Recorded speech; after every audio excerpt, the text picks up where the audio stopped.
Ujú. Sí, sí, sí, Buenísimo. dice. Pues listo, qué bueno tenerte, Diana. Casi nos da un poco el patatús, pero qué bueno que ya estás aquí. Éramos varios con Patatus, tuvimos una falla eléctrica importante o sea, con poca conectividad móvil, pero bueno, todas las cosas se resuelven y cayó todo bien. Fue la suerte del cumpleaños. ¿Es tu cumpleaños? Sí, Ay, pues Ah, felicidades. feliz cumpleaños, sí vi en las redes. Feliz cumpleaños, Diana, gracias. feliz cumpleaños. Muchos abrazos, Oye, prosperidad. pues ya de haber quitado la mitad con la falla.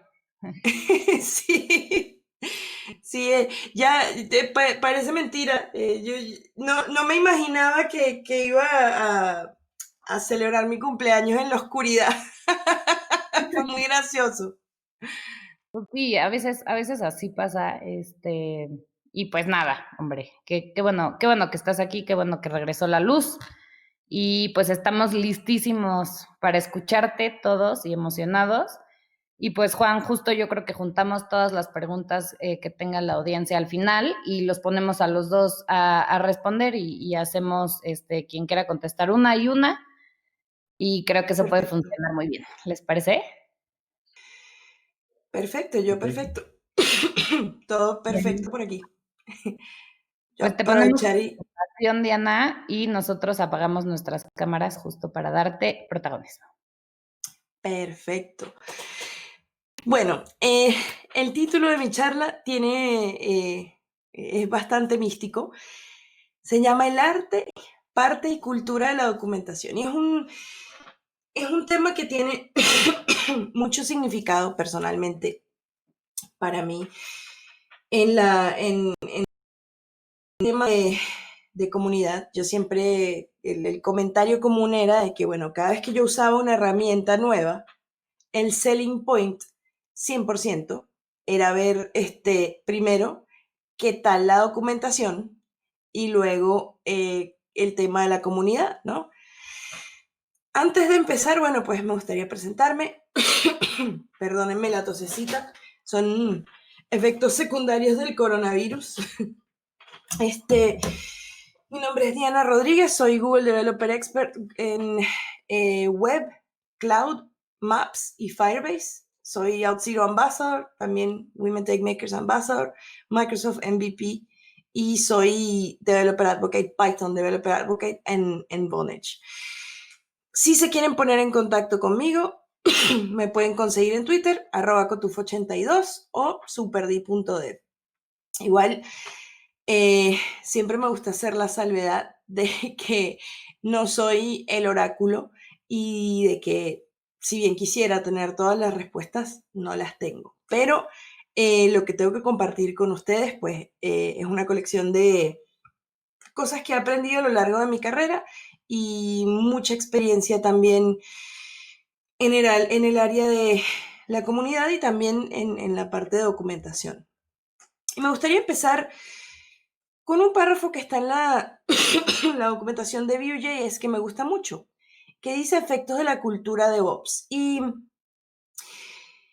todo el tema, todo el ciclo de conocer un poco, un pedacito de cada sector del ecosistema y de entender esas necesidades, tiene que ver con la documentación, tiene que ver con todo un tema de establecer una cultura de colaboración. Así que me voy a tomar la libertad de leer este párrafo con ustedes y me voy a detener algunas cosas importantes.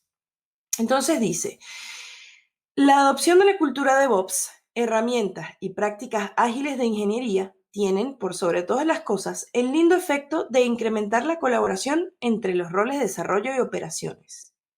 Entonces, el primer efecto buscado en todo esto y que debemos tener en cuenta a la hora de la documentación es que comulguemos con esa cultura, que lo que nosotros documentemos sea incluso, no para la comunidad, sea incluso de consumo interno, tenga el efecto de incrementar y de fomentar la colaboración entre los distintos sectores del ecosistema que va a estar accediendo a esa información. Uno de los principales problemas del pasado, pero también hoy en día en algunas realidades, es que el equipo de desarrollo no estaba interesado en la operación y el mantenimiento de un sistema una vez que se entregó al equipo de operaciones, mientras que este último no estaba realmente consciente de los objetivos de negocio y por lo tanto reacios a satisfacer las necesidades operativas del sistema, también denominado capricho de los desarrolladores. Es más como decir, ¿de qué manera nosotros podemos evitar esa pugna y enfocarnos en que la documentación satisfaga no solamente el requerimiento de fomentar colaboración, sino de que nosotros entendamos el scope de lo que vamos a presentar, de cuál es nuestra audiencia? Es lo primero que tenemos que pensar. Habiendo dicho todo esto, podríamos comenzar con la parte del arte. Esto es una cita de mi propia cosecha con una cita oficial de la documentación de Vue.js y yo los tomo a ellos como ejemplo de cómo debería organizarse y estructurarse la documentación de un framework, ¿no? O sea, ellos tienen un montón de buenas prácticas. Tuvieron una persona que se llama Chris Fritz por mucho tiempo en el core team que estaba enfocado a hacer documentación más saludable que un vaso de agua. Entonces, bueno, aquí podríamos decir, escribir documentación es un ejercicio de empatía. Qué impresionante, qué interesante. No estamos describiendo una realidad objetiva. El código fuente ya lo hace, es cierto.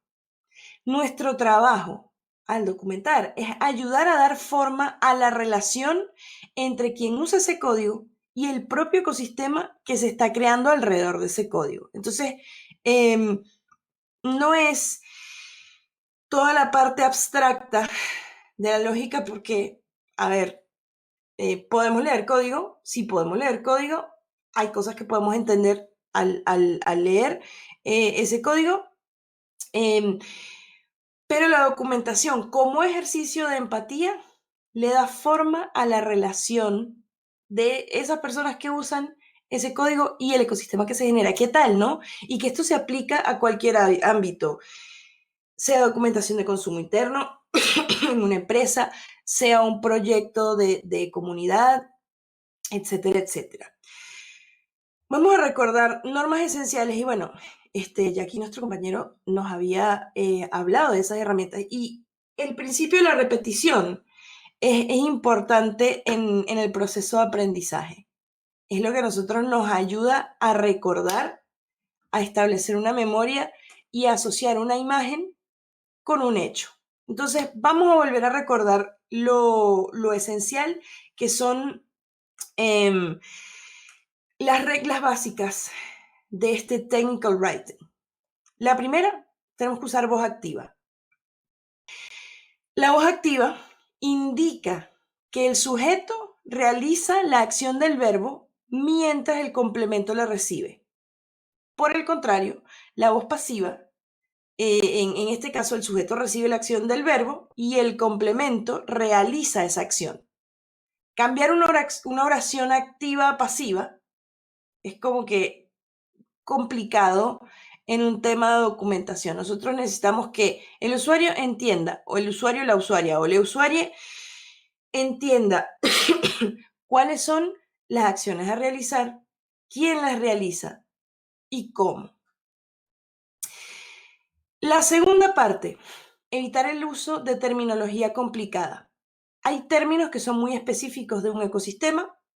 Siempre hay que tener en mente las distintas capacidades de las personas que puedan entrar a esta documentación y hacerlo lo más sencillo posible. No se trata de evaluar la capacidad de aprendizaje de nadie, sino de hacerlo accesible a todos los sectores de ese mismo ecosistema. Regla de oro, buena ortografía, y ahí no hay discusión. Una parte esencial también sería, pues, usar contexto visual para aclarar conceptos. Contexto visual no necesariamente quiere decir usar imágenes, sino pruebas específicas, snippets de código, cosas que nos ayuden a demostrar qué es lo que nosotros estamos ejecutando, cómo se ejecuta y cuál es el resultado. Y aquí les dejo este link. Igual van a tener acceso al link con las diapositivas y supongo que también van a tener acceso a las diapositivas de todas maneras. En este link está la guía que la gente de Vue hace. Y a mí me encanta. Mucho de lo que comparto con ustedes aquí toma como base esa información. Es genial. Entonces, vámonos a los principios. Un feature no existe hasta que esté bien documentado. Nosotros, y luego lo vamos a ver, deberíamos pensar, así como cuando hacemos nuestro código, pensamos en Test-Driven Development, podemos pensar en algo como Documentation Driven Development. Nosotros podemos explicar el feature antes de que esté desarrollado, ya tenemos lista la mitad de la documentación. Si yo lo puedo explicar de una manera accesible, incluso antes de terminar el desarrollo, estamos por buen camino. Y deberíamos pensar en ese ejercicio de que nosotros realmente conocemos el código y lo podemos explicar de una manera sencilla y amigable, ya tenemos parte del trabajo ganado. O si a nosotros mismos que estamos haciendo la documentación nos cuesta elaborar esas ideas, pues hay cosas que tenemos que revisar. Otro principio de oro, pues tenemos que respetar la capacidad cognitiva de quienes usen ese código. Y aquí no estamos hablando de ableism o de segmentación. Hace 20 años que estoy en esta industria. Probablemente haya cosas que a mí se me den así como que de una manera muy nativa. Para una persona que está empezando hoy, esa documentación tiene que ser lo más accesible, lo más relatable y lo más welcoming, si se puede decir, que te haga sentir bienvenido, o sea, que sea realmente una guía. Y respetando esa capacidad cognitiva, nosotros entonces, en consecuencia, aprendemos a escribir desde la perspectiva de quienes usan nuestra documentación. Es interesante pensar en esa perspectiva cuando estamos poniendo las ideas base de qué es lo que vamos a documentar, de cómo lo vamos a escribir. Pensar siempre en una persona que jamás en su vida ha tocado una línea del código que estemos documentando. ¿Cómo vamos a hacer que ese proceso sea sencillo y amigable? Ahí viene como que la comida de todo esto. Una forma eficaz de lograr este cometido sería describiendo el problema primero y luego la solución. Y en ese proceso nosotros usamos esa ayuda contextual. Mostramos ejemplos claros y precisos que tengan un resultado concreto orientado a lo que nosotros estamos describiendo. Y en ese mismo proceso de tanto de hacer la documentación e incluso en algunos momentos podría aplicar dentro del proceso de presentar esa documentación es hacer preguntas. Viene otro principio, la peor pregunta es la que no se hace. Y bueno, el otro concepto que ya les había dicho, que es este Documentation Driven Development, aquí hacemos features que sean sencillas de explicar, las podemos explicar antes de su desarrollo y no solo desarrollar y luego preocuparnos de explicarlo después. ¿Qué recursos les podría recomendar? Bueno, hay un recurso muy importante que se llama ClickHelp, que te da toda una ayuda con la parte de Getting Started, y se puede tomar ahí para hacer tu Getting Started.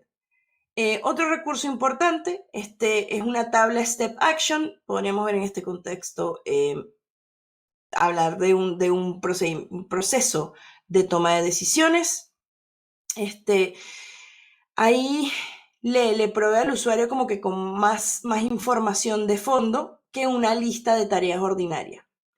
Los procedimientos o los procesos que estén contenidos en esa tabla tienen que ser sencillos de leer y que tienen que, como consecuencia, incrementar la efectividad de la documentación.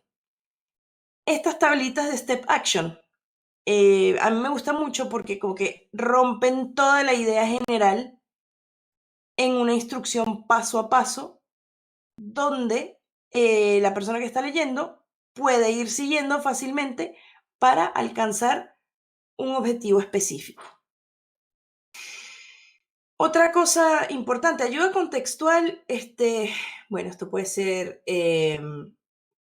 ejemplos de código, pero también puede ser distintas formas, links, pop-ups, ventanitas, paneles que están ahí asistiendo, como en este caso. Pensemos en eso también. Y muy importante, si nosotros necesitamos escribir un README, hay un desarrollador que se llama Frank Agrawal. Él creó un paquete, tiene que tener npx instalado para usar este paquete que lo que hace es leer tu entorno, el package JSON, lee el git config y te va a sugerir respuestas por defecto durante el proceso de creación de ese README. Entonces, para mí, eso es tremendo batacazo. Ya que vimos el arte, ahora vamos a ver la parte. ¿Qué necesitamos? Necesitamos estructura. Lo primero, bueno, ya sabemos que tenemos que hablar sobre instalaciones o integraciones y un overview bastante conciso de cómo integrar este software a X cantidad de proyectos según sea necesario. Luego vendría el Getting Started o la introducción, menos de 10 minutos de ese overview, como que de todo ese bosquejo de los problemas que soluciona y por qué existe.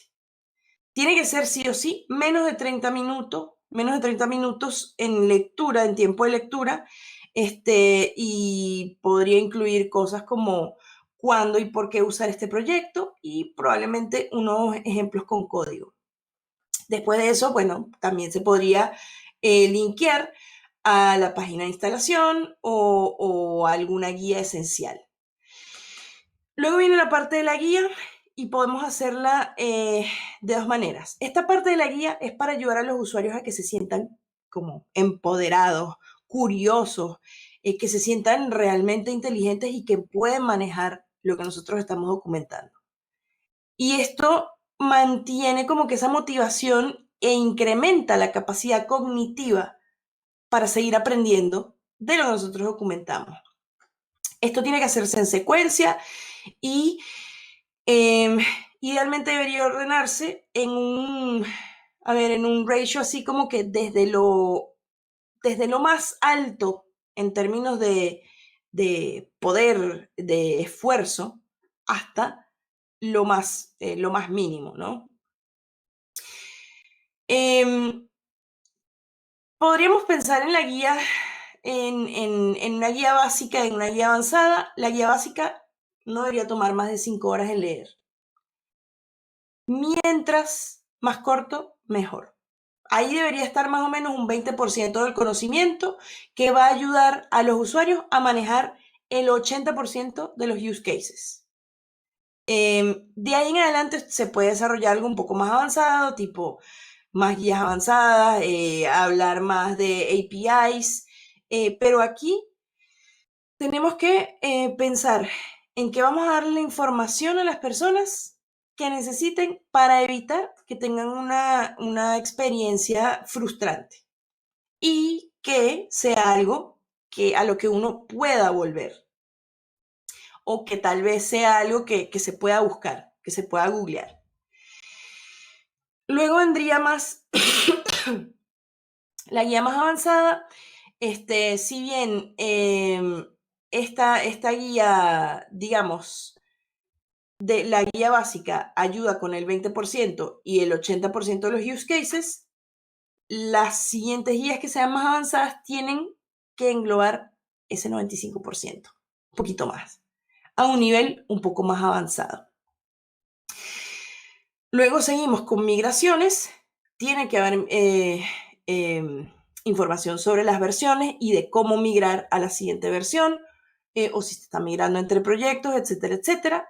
Una guía de estilo es ideal y bueno, un cookbook que sea así como un libro con recetas de cosas que ya estén hechas. Yo, por ejemplo, en la documentación del SDK de Python de Vonage tenemos unos code snippets que ejecutan acciones específicas para mostrar cómo nosotros manejamos todo el tema de las API, de comunicaciones y de video. Sencillo, en teoría, duro en la práctica porque hay que tener bastante meticulosidad, pero es como un buen hábito. Una vez que uno lo empieza, cuesta, pero como que uno va fortaleciendo ese músculo y va fortaleciendo ese skill.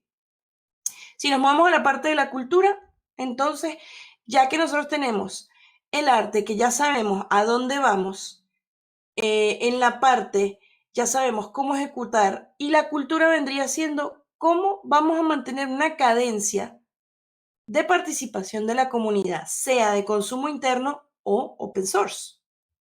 Y aquí viene. ¿Por qué no te deposite? Dígame. No, porque nada más iba con limón. Creo que se filtró. Bueno, dice que el aceite con enero. ¿Qué dice? Aceite de oliva, sal y pimienta. No, ¿qué es lo que Ajá, dices? ya vamos. Ahí lo quitamos. La excelencia viene de la iteración y de la comunicación constante. Entonces ya aquí a nosotros nos toca, si estamos en esa tarea, es opcional, obviamente aquí nada es obligado, ¿no? Pero pensar en este asunto también, basándonos en todo esto, pensar en la comunidad. Creamos comunidad, creamos comunicación y de ahí viene la cultura.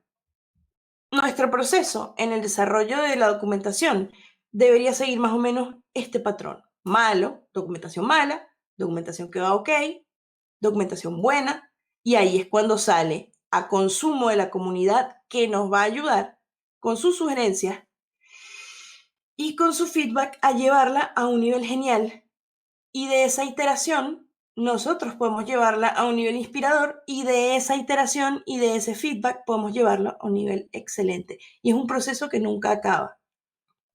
Que tenemos que pensar que, bueno, sí, tenemos que fomentar la discusión y la colaboración, y eso incluye que nos tomemos, que evitemos tomarnos el feedback a modo personal. Yo sé que cuando uno escribe documentación es tu bebé sagrado, y una crítica puede destruir un poco el ego, la autoestima, lo que ustedes quieran. Pero no se trata de tomarlo a modo personal, obviamente con las salvedades pertinentes. Pues no vamos a permitir violaciones de código de conducta ni límites establecidos, pero sí pensar en la parte de que el usuario también tiene una perspectiva única que no se puede invalidar. Entonces, si ya tenemos un comentario que de repente está complicado, pues hagamos preguntas específicas. Y de esa iteración también hay un resultado. Siempre agradecer las contribuciones, incluso cuando sean un poco difíciles, tratar de mantener un tono amigable, apacible, y que comunique las reglas y código de conducta. Y aquí, pues de una manera muy breve, ya tenemos la parte de cultura. Otra cosa importante que me gustaría recordar después de todo esto: el rendimiento que no se informa y no se mide no existe. Por eso necesitamos esas iteraciones. Necesitamos saber de dónde venimos, qué estamos haciendo y hacia dónde vamos, y es la única manera de mejorar el proceso, de saber en qué estamos fallando y en qué estamos, cómo lo estamos haciendo bien, y con ese feedback podemos hacer todas las mejoras posibles. Suena muy fácil todo. El 90% de las veces yo me siento como ese perrito. Es necesario que también tengamos la entereza de preguntar, de consultar, de hacer proofreading y de pedir colaboración. Otra parte muy importante: no perpetuemos la cultura del burnout y de los comportamientos tóxicos que vayan en detrimento de nuestra salud. Siempre hay que saber cuándo parar, y si no se sabe, hay que levantar la mano y hay que pedir ayuda. Es el mejor consejo que me han dado. Otra cosa importante, esto de Junior Dev for Life y de que la cantidad de años que tengas en la industria determina tu capacidad de acción y tu nivel de conocimiento, es bastante relativo, y a mí, honestamente, me tiene sin cuidado. Nunca he visto una persona la he encasillado a un nivel de experiencia específico por la cantidad de años que tenga en la industria. Muchas personas me han dado, pero las mejores enseñanzas y tienen tal vez meses, tal vez poco tiempo, tal vez muchísimos años. Todos tenemos algo que aportar. Somos parte de un gran rompecabezas y cada una de nuestras perspectivas es totalmente válida y la idea es que nosotros engranemos todo eso en algo que nos sea de beneficio a nivel global. No hay dos piezas iguales en un rompecabezas y eso es algo que tenemos que tener en cuenta. Dense la palmadita en la espalda. Lo estamos haciendo bien y podemos mejorar cada día. Les agradezco muchísimo la oportunidad de haber estado aquí. Les pido disculpas de nuevo por el inconveniente que, bueno, se escapó de mis manos, pero como toda cosa buena, pues se pudo llegar y tuve el privilegio de compartir esta información con ustedes. De nuevo, me pueden ubicar en Twitter, cotufo82, o por mi página web, superdi.dev, y este es el link a las diapositivas que ustedes ven. Slides.com/superdiana/documentation. Muchísimas gracias. ¿Para qué? Eso es viejo, ¿sí? No, eso en verdad no es así, ¿listo? O podemos usar otros tipos de documentos como un RFC, que es un Request for Comments. Ahora les muestro algo, ¿sí?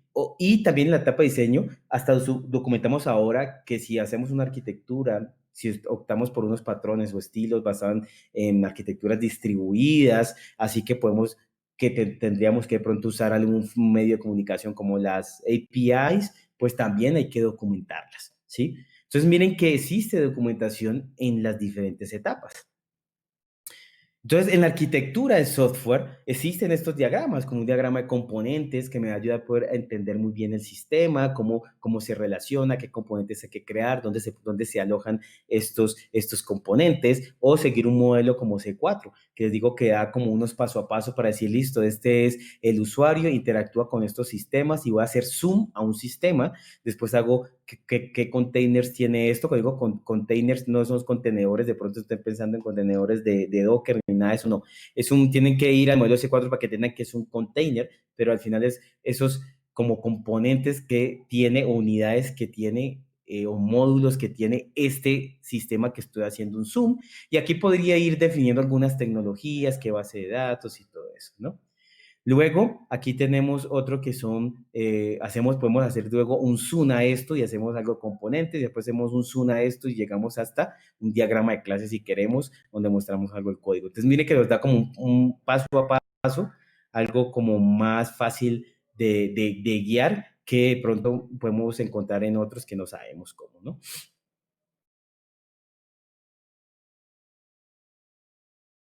Bueno, entonces ahora, después de esto, también, ¿qué más tenemos? Les contaba sobre un RFC. Esto lo usamos mucho. Y es que a veces necesitamos documentar, esto habla de aquí de su RFC, a veces necesitamos documentar alguna propuesta, una solución. Entonces, digamos, nosotros lo usamos mucho y necesitamos ahora desarrollar un algoritmo para hacer una recomendación de nuestra aplicación. Entonces, ¿cómo hacemos para hacer esa recomendación de qué videojuegos deberías jugar a partir de los que ya estás jugando? Entonces, bueno, podemos nombrar un responsable de lo que hacemos y esa persona lo que hacer es un request for comments y es este documento. Un documento donde dice, bueno, ¿cuál es la motivación? ¿Qué es lo que vas a hacer? ¿Sí?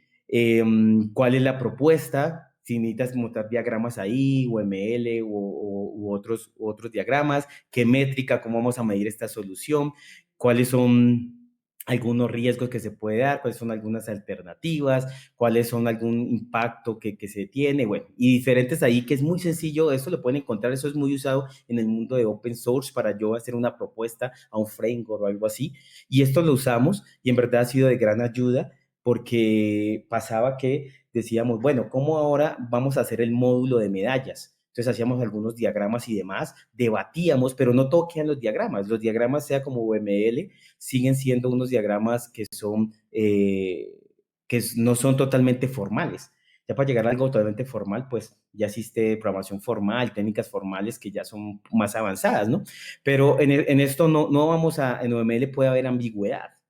Entonces, esto nos ayuda a aclarar esa ambigüedad y eso que quedaba en el aire y que solo quedaba en un diagrama y algo de texto, pues aquí va a quedar mucho más conciso y como les decía, esto va a permitir analizar mejor, porque cada vez que yo voy llenando alguno de estos diciendo, bueno, ¿cuáles son los riesgos? Y si me encuentro algunos potenciales riesgos, puedo de pronto con eso cambiar la implementación. Y si encuentro y miro otras alternativas y hasta puedo decir, no, pero esa otra alternativa que estoy pensando, hasta podría ser mejor que la que estoy proponiendo. Y así empieza uno esto a crecer y pues a darte valor, ¿no?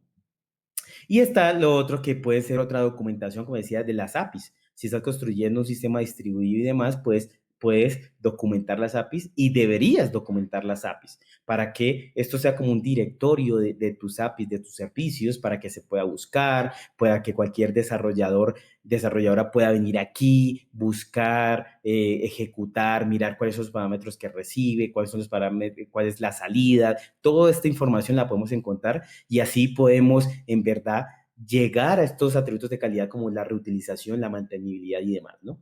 Entonces miren que existe, en todos lados existe documentación. Y miren que en otras veces pensamos en patrones, decimos, sí, estamos desarrollando, vamos a usar un patrón, modelo vista control, que no es un patrón de arquitectura, pero pues es otro tipo de patrón, o usamos aquí vamos a hacer a usar capas y entonces puede que sea un patrón para una aplicación monolítica o hablamos de microservicios y es un estilo de arquitectura o un patrón de arquitectura para aplicaciones distribuidas. Entonces miren que cuando hablamos de eso, al final eso son documentos, ¿sí? Algo que se ha generado.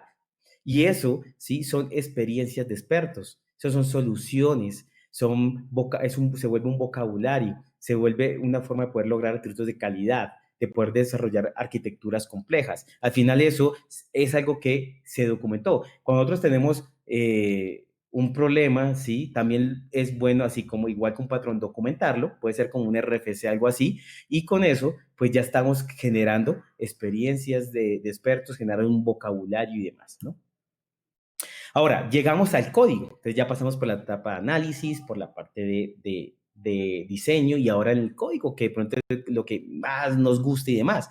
Pero entonces encontramos esto y yo sé que a muchos nos ha pasado y yo sé que lo he hecho y también yo creo que algún desarrollador ha visto mi código en algún momento, en algún tiempo, porque siempre estamos mejorando y pues de pronto hemos encontrado esto que vemos nosotros y vemos el código y decimos, no, pero esto aquí, ¿qué es lo que pasa aquí? No entiendo esto y demás.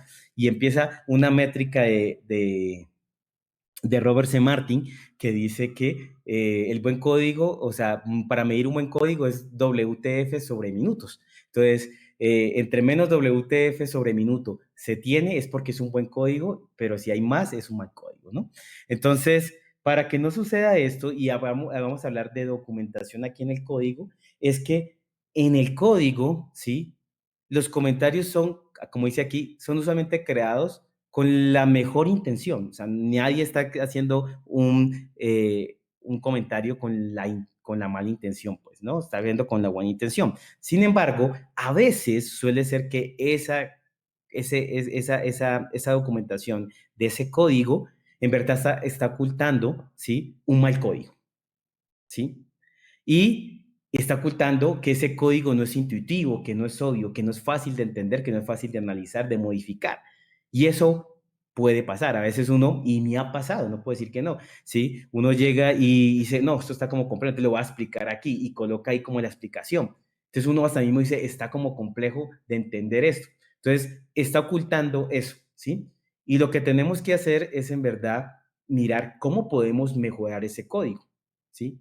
¿Cómo podemos mejorar para que ese código en verdad no necesita una documentación ni leer para entenderlo? Porque al final sí, me estás explicando, pero voy a ver el código y de todos modos me voy a tardar, va a ser difícil de modificar, agregar algo nuevo. Aquí abajo dejo la página donde he sacado esta información, ahí está. Al final hay diferentes links de todos modos.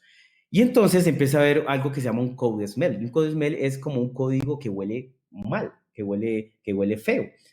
Y es porque son síntomas que un código puede llevar puede llevarnos a diferentes problemas.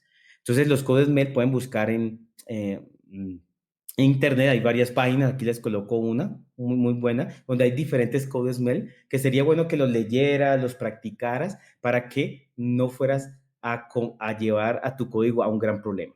Entonces, uno de los códigos mail es los comentarios, y es lo que hablábamos, ¿sí?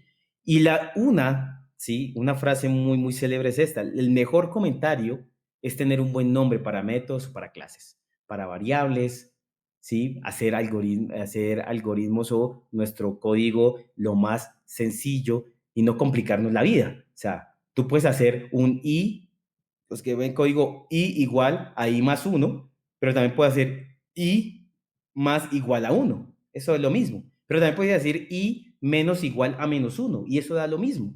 Pero ¿cuál es más fácil de entender? El primero, i igual i más 1, así lo entiendo. I más igual 1, sí, lo sigo entendiendo, pero i menos igual a menos 1, pues ya me toca pensarlo un poco más, ¿sí?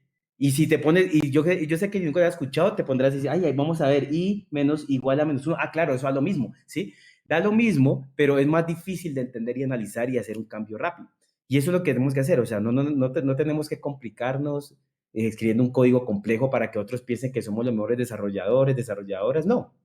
Es sencillo y lo que tenemos que hacer es hacer un buen código claro, simple y un buen nombrado de variables, de clases, de métodos y demás, ¿no?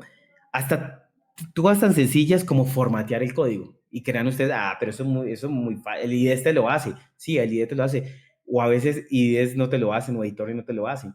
Y así he encontrado código que desarrolladores, desarrolladoras ni formatean el código. Así que es difícil hasta entender eso, ¿no? Entonces, veamos algunas formas de poder como tratar este code smell. Entonces, si vemos y podemos encontrar esto, ¿sí? Y cuando encontramos a veces código que está explicando una expresión, ejemplo esto, tenemos un if, entonces acá comentan ahí código o algo y dicen, no, es que aquí estoy comparando esto y porque si es Mac, yo no sé qué cosa. Entonces, ¿por qué? Porque esto en verdad no es fácil de leer. Entonces, existe como un refactoring, una técnica de refactoring para que esto lo pasemos y hagamos como uso una técnica de refactoring que se llama extraer las variables. Y más bien de hacer esto así, lo que hacemos es colocarlo, miren, como una variable y al final en el if va a ser mucho más fácil y conciso. Y como la variable tiene un buen nombre, pues voy a decir que aquí es más fácil de leer esto para decir, si esto es un Mac OS y es Internet Explorer, y además fue inicializado y fue redimensionado, entonces voy a hacer eso. Mire que es más fácil yo entender esto que ver esto que dice mayor a menos 1 y mayor a esto a menos 1 y esto mayor a 0. Es mucho más difícil esto que esto, ¿sí? O alguna otra forma de tratar, digamos, si estás comentando un método, ¿sí? Si de pronto estás comentando algo que aquí, digamos, vemos que estamos comentando unas líneas acá, ¿sí? Y entonces la mejor solución es mejor extraerlo y un refactoring es extraer esto un método. Entonces miren cómo va a quedar mejor. En vez de yo explicar todas estas líneas de código, más bien coloco un nombre, ¿sí? Adecuado y desde acá se llama y ya sé que aquí va a imprimir un banner y aquí va a imprimir los detalles, ¿sí? Y no tengo que ponerme a explicar qué es lo que está haciendo acá. Así existen otras técnicas y pueden ir, como les digo, a esta página para poder encontrar cómo, si has documentado código, pues puede que sea un code smell. Y ojo, code smell es un síntoma, no quiere decir que esté mal. Ahora, algunas partes donde podrías de pronto ignorar que es un code smell, ¿sí? De pronto cuando estás explicando algo que está siendo implementado de una forma muy particular, muy particular. Entonces, podría ser que eso sí lo documentes, ¿sí? También cuando tienes complejos algoritmos y se puede ver de pronto, yo recuerdo ahorita donde estoy, pues alguien implementó un algoritmo para recomendar.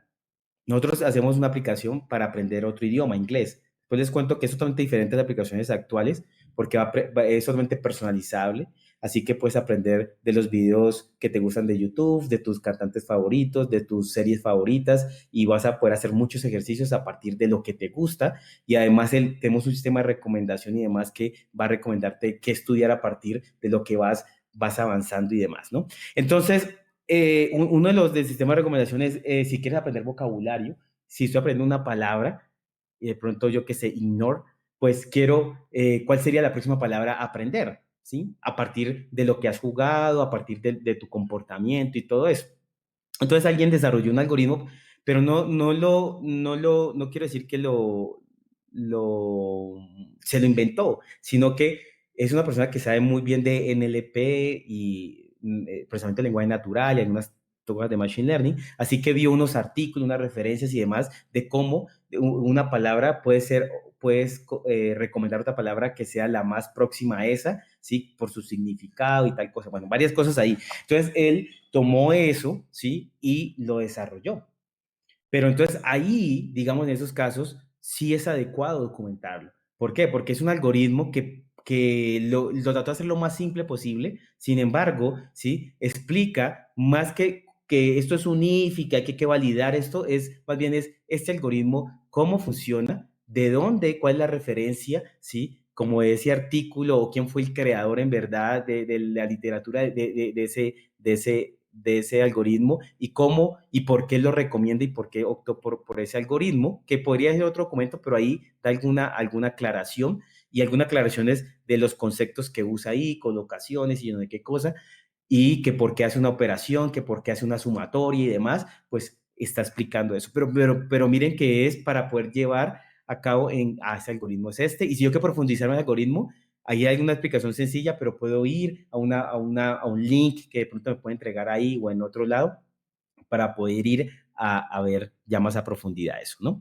Y para explicar, como digo, a soluciones algoritmos de un artículo y algo importante también, y pienso que sí es como obligatorio en crear una documentación concisa, y ahora les voy a mostrar algo, es que para crear librerías para otros desarrolladores. Siempre creamos librerías para otros desarrolladores dentro de nuestra empresa, porque decimos, vamos a crear una librería para poder que se comparta los diferentes proyectos o los diferentes microservicios o algo así. Entonces, pues creamos una librería o algo, bueno, no se dice librería, es una biblioteca, sí, una biblioteca para poder compartirse, ¿no? Como conocerla como librería, ¿no? Y creamos esta biblioteca o bibliotecas de pronto de empresas que crean herramientas, software y demás, pues para otros desarrolladores. Entonces, ahí es muy importante esa documentación, pero una documentación concisa, ¿sí? Y veamos algunos ejemplos. Entonces, cuando creamos una biblioteca, para mí es algo que sí debe ser obligatorio. Pero ¿qué debemos hacer? Explicar qué el método hace, explicar cómo usar ese método y explicar los parámetros con algunos ejemplos, conciso, ¿sí? Y esto es una que lo obtuve del framework de Compose de Android, ¿sí? Algo nuevo, o sea, esto lo hizo el equipo de Google y pues Google tiene una documentación, algunos pequeña, pero a otras, así como lo ven aquí, que de todos modos es muy útil y sigue siendo concisa. Y entonces aquí nos explica este componente que se llama el Surface. Aquí al final está comentando un método que se llama Surface y que eso al final representa, ¿sí? Un componente de Material Design. Entonces nos explica aquí, nos explica los parámetros, cada uno de esto aquí es los parámetros que él tiene, qué es esto, el elevation, qué es los borders, qué es el background, qué hace ¿sí? Y demás.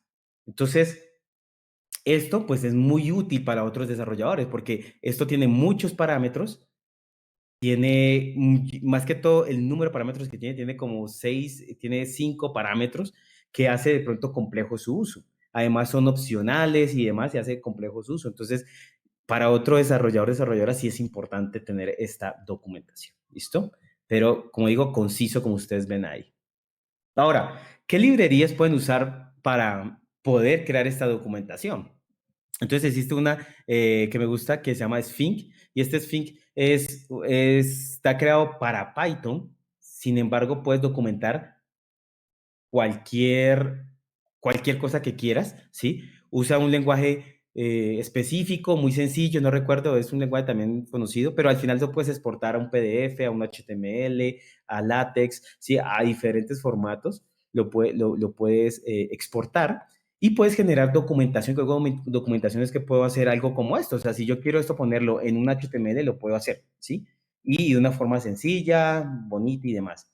Pero si quiero de pronto que uno coloca, como esto que vemos acá, esto es algo que se colocó en Kotlin, y entonces aquí hay algunos arroba, y estos arroba significa que hay algún software que va a tomar esto es como estas anotaciones, y va a producir un documento de salida de la documentación, pero de forma adecuada gracias a estas anotaciones.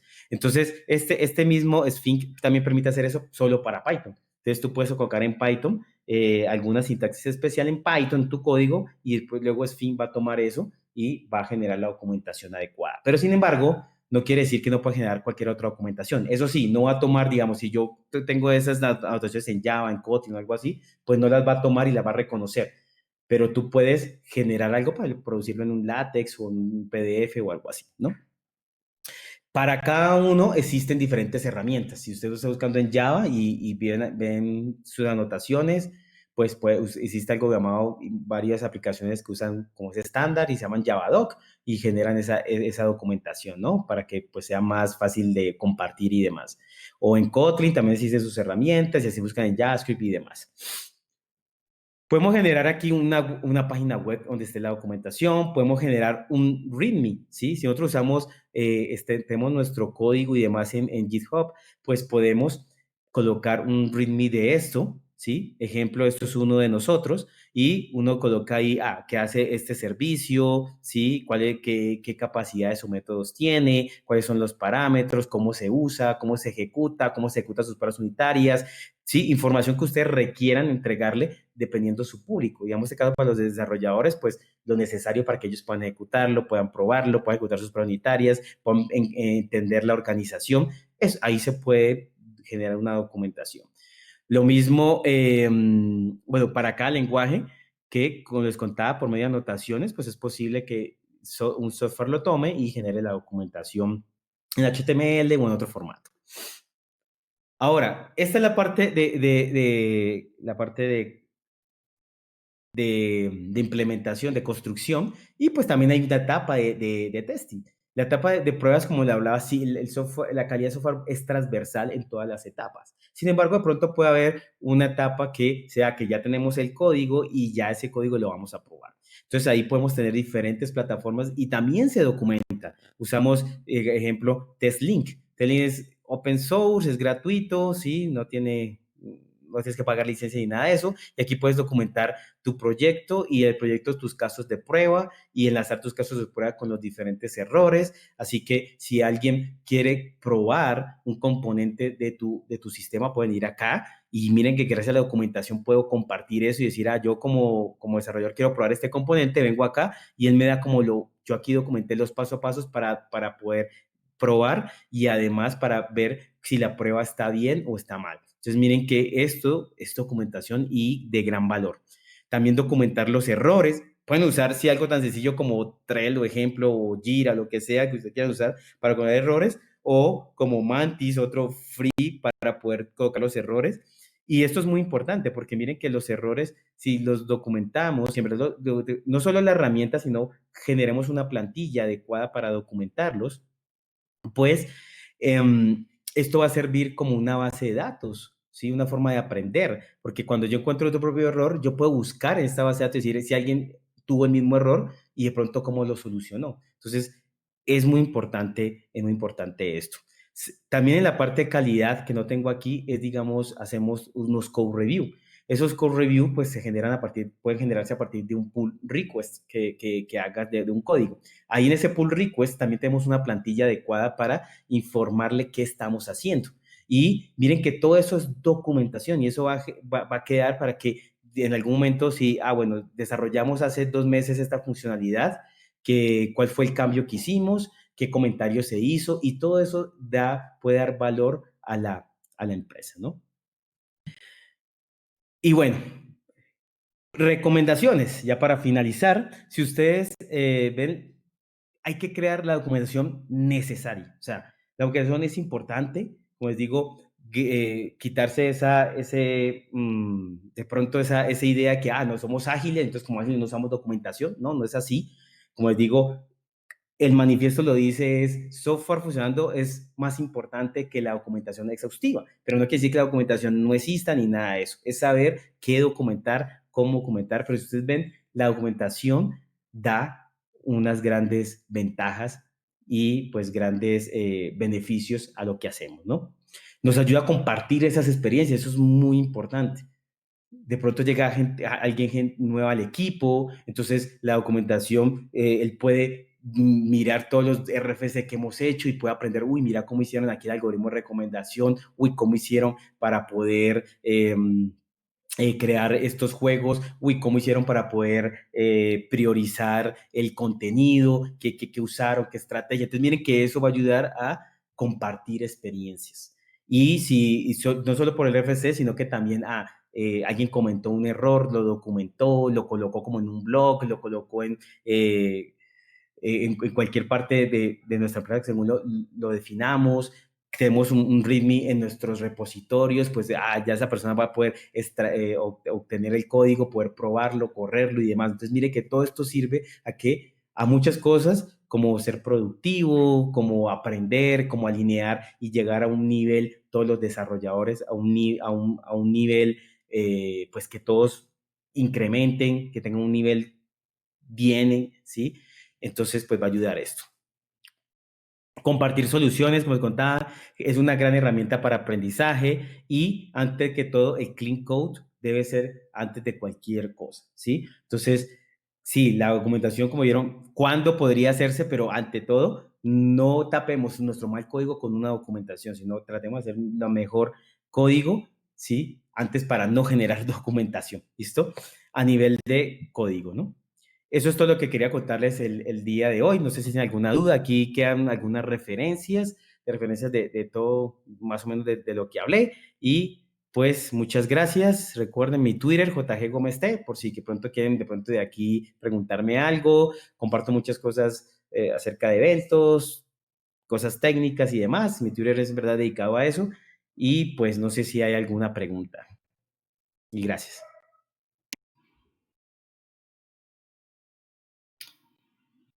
Listo, muchas gracias, Juan. Gracias, Diana, muchísimas gracias. Fue una plática bastante interesante y la verdad, pues sí, o sea, a veces pasan cosas que van más allá de nuestro control, hay que aprender a manejarlas y pues no te preocupes, que bueno, al final se dio todo. Muchísimas gracias por a todos.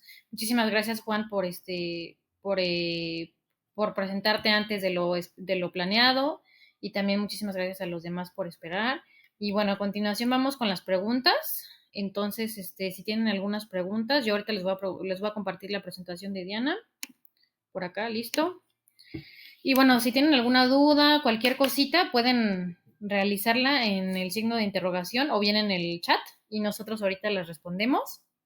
Entonces, si quieren, adelante, sin pena, pueden hacer las preguntas que quieran y ahorita vamos a responderlas. Entonces, también quiero comentarles que este webinar fue grabado y también les vamos a mandar un mail con las presentaciones de los speakers y también con esta grabación y también con su contacto. Entonces, bueno, vamos a estar en contacto vía mail. A ver, entonces, pregunta para Juan. Dice, Diana, dice, ¿cómo manejar situaciones de tensión en RFC? Ok. Muy buena pregunta. Pues en verdad siempre, o sea, va a pasar, no siempre, pero va a pasar que las personas jalen a su lado porque tienen alguna solución y quieren que pronto se implemente eso. Y eso va a pasar y es natural del ser humano, ¿sí? Puede ser, pues de pronto por pasados, que pues queremos que se implemente lo que logramos. Pero eso se cambia en la cultura de la empresa.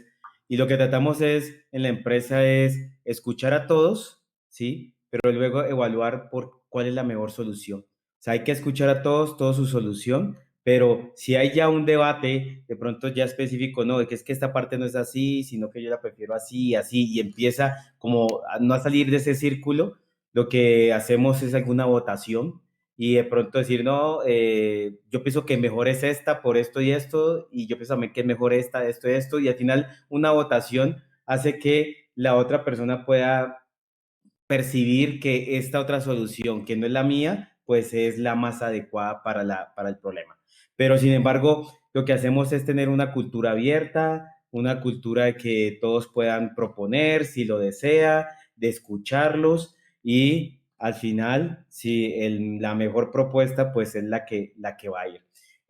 Sin embargo, también en otros casos, lo que hacemos es que asignamos un responsable. Entonces, si tenemos como tal un problema, pues decimos, de pronto, asignemos un responsable que va a ser Pepito Pérez o María y se va a encargar de hacer la primera o la más, o la primera propuesta para luego debatirla entre todos. O sea, tenemos en que vamos a pensar todos una solución y miramos cuál es la mejor, o hay un responsable que nos va a proponer algo y vamos a darle una retroalimentación para eso. Así que de esa forma hemos llegado a unos buenos acuerdos. Sí ha pasado que en algún momento es como que sí, pues que la mía es mejor porque pasa esto, ¿no? Pero es que la mía es mejor porque pasa esto y empieza a haber como un debate ahí, pero creo que el control de un líder técnico o de pronto alguien ahí que tenga una madurez, pues puede decir, no, pues venga, miremos puntos positivos, puntos negativos y al final, cuando la persona ve eso, pues ya puedes llegar a una mejor conclusión y decir, no, sí, en verdad la mejor solución es esta otra. Eso es lo que de pronto hacemos. Excelente. Enrique Tecayehuatl, Enrique Tecayehuatl pregunta, Diana, sonará pregunta de entrevistador, pero ¿nos puedes mencionar el reto más difícil dentro de tu vida laboral y cómo lo solucionaste? Uy, sí. Yo empecé en el área de infraestructura y era bastante joven. Empecé en 1999, tenía 17 años recién cumplidos y mi primer trabajo fue en un data center. El primer trabajo que tuve fue en el área de networking y tenía que crimpear cables y hacer conexiones específicas. Fue muy complicado porque en lo que llegué, los chicos que estaban en el data center pensaron que yo estaba ahí para traerles el café. Y no me tomaban en serio y eso se perpetuó por muchos años. Incluso ahora me ha pasado mucho en el ámbito de seguridad y en el ámbito de infraestructura, que a veces doy una opinión, un criterio muy personal, muy propio, y como que hay personas que de repente eh, como que ven la opinión de una mujer algo débil y no me toman en cuenta o simplemente me ignoran, entonces como que siempre tuve que pisar bien fuerte para decir dos cosas. Uno, no estoy aquí solamente porque soy una mujer.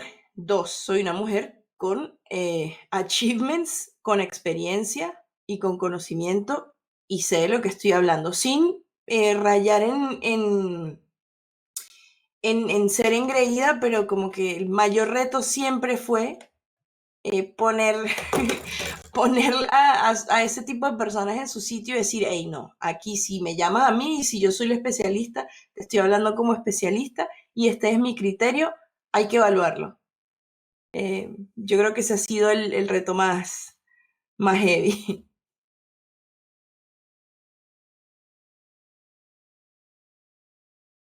Excelente. Luego, pregunta, Oscar Islas. He visto ofertas de empleo con el nombre de Technical Writer. ¿Ustedes cómo entienden ese rol y cuáles herramientas creen que usan?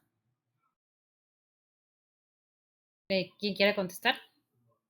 Qué interesante, bueno, es confuso porque distintas empresas tienen distintos criterios. Technical Writer tiene que ser una persona que programe y que sea capaz de escribir documentación a nivel técnico, que tenga entendimiento de la parte de manejo de interacciones con comunidad open source también, pero sí, es un término que todavía está bastante ambiguo, eh, por lo menos en la empresa donde yo trabajo, lo asociamos más directamente a la parte de la documentación, eh, a escribir en forma documentación específica. No sé en tu caso, Juan. Sí, bueno, en la empresa como tal no hay un rol de esos, pero lo he visto de pronto en empresas que hacen hacen productos o servicios para desarrolladores o algo así. Entonces, digamos, pues conozco personas que trabajan en Google en este perfil y precisamente lo que hacen es documentar las APIs, documentar algún SDK, ¿sí? Y tienen que ser técnicas para poder entender el concepto, el método, ¿sí? Las funciones, todo esto. Entonces, lo que van a hacer es documentarlo. O también hacen estos Code Labs que de pronto ustedes ven o talleres que da Google en diferentes páginas. Ellos también escriben eso, entonces escriben cómo quieres probar lo nuevo de una tecnología, un nuevo framework de Android, algo nuevo, un componente, entonces escriben como un taller para que vaya resolviendo, así que así lo he visto y pienso que es muy adecuado, como digo, en las empresas que de pronto desarrollan servicios para ser consumidos al final por otro sistema, así que al final va a ser un desarrolladora que va a consumir eso o algo así. Entonces creo que lo he visto mucho ahí y creo que es muy interesante porque no es solo que una persona que sepa escribir, o sea, tiene que tener varias habilidades, ¿no? La técnica, como también la que sepa comunicarse, escribir y hay otras habilidades por ahí que de pronto se me escapan, pero pienso que es algo interesante. Excelente. Ángel Olivares pregunta, partiendo de la idea que la mayoría de programadores no les gusta documentar sus procesos y su código, ¿cómo podría incentivar a mi equipo para que empiece a comentar todos los procesos y las tareas que realicen? O más bien iniciar en la empresa una cultura de documentación. Bueno, ahora empiezo yo. O sea, yo pienso que primero es algo cultural, y con algo cultural es que siempre en la empresa tiene que haber una idiosincrasia, algo que tenga unos valores y demás. Cuando alguien llega a una empresa que tiene unos valores de documentación y demás, pues va a entender el por qué, ¿sí? O sea, unos valores no son porque sí, sino porque se dan y porque ha dado unos resultados y porque hay no sé, un buen ambiente y demás, ¿no? Entonces, si no tienen un ambiente como tal en la empresa, yo lo que he visto y lo que pues he realizado es que yo opto por hacerlos, ¿sí? Y digo, vamos a hacer esto, y entonces coloco un RFC o hago un diagrama de arquitectura o algo así, lo documento, lo explico, y de esa forma, cuando alguien vuelve y me pregunta, yo digo, mira, está este documento, míralo, revísalo, y si no lo entiendes, lo debatimos.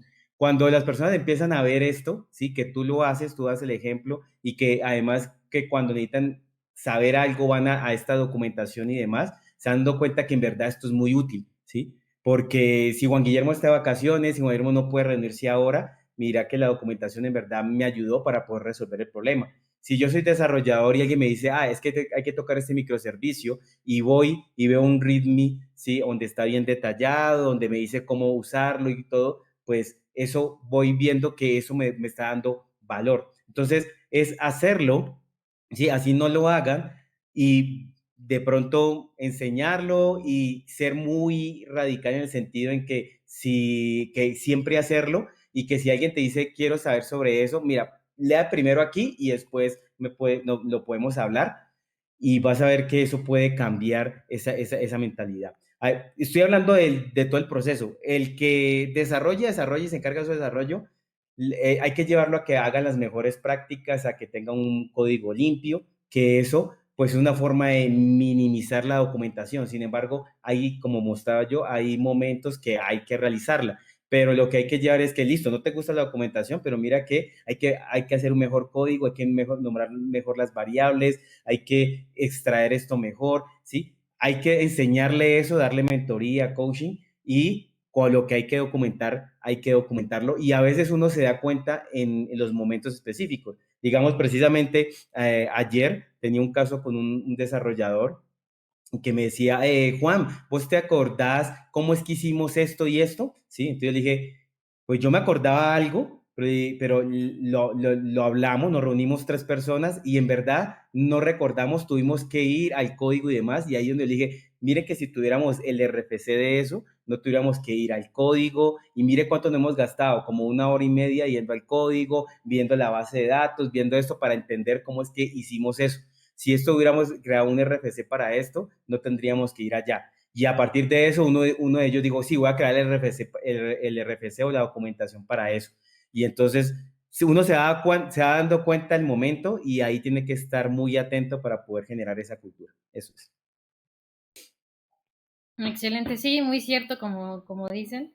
Diana, ¿tú quisieras decir algo? No, yo iba a decir que esto fue perfecto. Nosotros lo que tuvimos que hacer al final me parece un proceso incluso mucho más amigable. A nosotros nos metieron directamente con cada ticket de cada feature. Había sí o sí un ticket de documentación que bloqueaba esa tarea. Entonces fue una manera así como que bien dura de decir o lo hacen o lo hacen, pero estuvo buena esa de Juan, de verdad. Sí, sí, sí, puede pasar. Excelente, pues esas son las preguntas, muchísimas gracias. Y bueno, a continuación les voy a poner unas polls que son para que ustedes nos ayuden a ver cómo podemos mejorar con los temas y también a nuestros speakers que les ayuden si pueden votar ahí qué les pareció y para ir mejorando como cada quien, como dice Diana, mejorando con nuestro granito de arena. Déjenme. Y bueno, entonces pasamos también a la segunda poll. Uh-huh.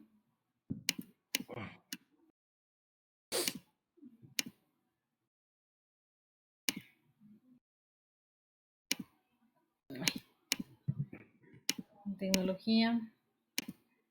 Ajá, ¿Y qué hay para celebrar hoy el cumpleaños, Diana?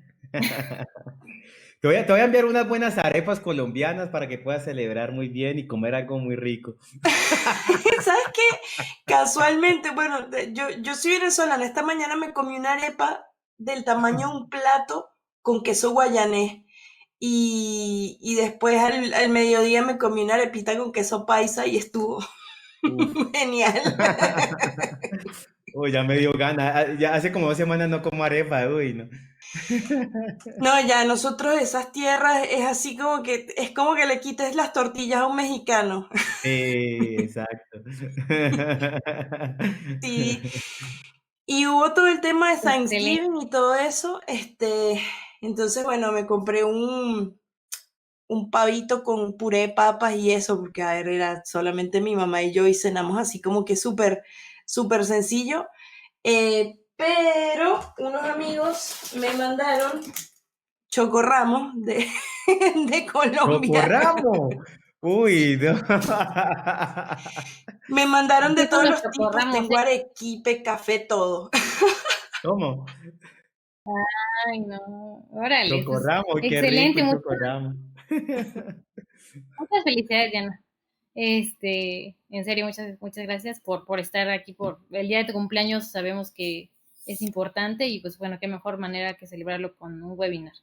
Y bueno, pues les quería recordar también que de nuestro programa de upskilling, recuerden si se quieren inscribir, aquí les dejo el link. Recuerden que está enfocado enfocado a devs que busquen subir su nivel de seniority y sobre todo para mejorar las habilidades blandas y los temas tech más high level y el nivel de inglés, que son habilidades que son más difíciles de adquirir y hemos visto que no es tan fácil conseguir esto y que hace mucha falta. Entonces, si les interesa, aquí les pongo en el chat. Bueno, si es que me deja. Acá está. Y pues también recordarles que que estamos con la feria virtual de Oyster HR en el evento Bridges. Entonces, pues bueno, los animo a que se inscriban. Van a estar bastantes empresas bastante interesantes como Hotjar, VineLab, GitLab, Hopins, Encargo, Unity, Doist, Hubstaff. Entonces, bueno, o sea, si les interesa conocer a empresas internacionales de un jalón y tienen un muy buen nivel de inglés, les mando esta liga para que se conecten. Y bueno, ustedes también, Diana, Juan, si tienen alguien que conozcan, que se quiera, que esté interesado en estos temas, pues les insto a que también lo inviten porque es bastante interesante. Entonces, pues sí, muchísimas gracias por el día de hoy, a pesar de que hubo los contratiempos, se logró y eso es lo más importante. Entonces, pues muchísimas gracias a los dos y entonces les vamos a enviar a ustedes, asistentes queridos Utopia Coders, les vamos a enviar el correo postmail con una pequeña encuesta para que nos ayuden a resolverla, cómo mejorar y también las presentaciones de nuestros speakers y van a poder ver el webinar en nuestro canal de YouTube. Entonces, pues muchísimas gracias. Gracias. Gracias, Diana. Gracias, Juan. Gracias. Que estén bien. Igual. Bye.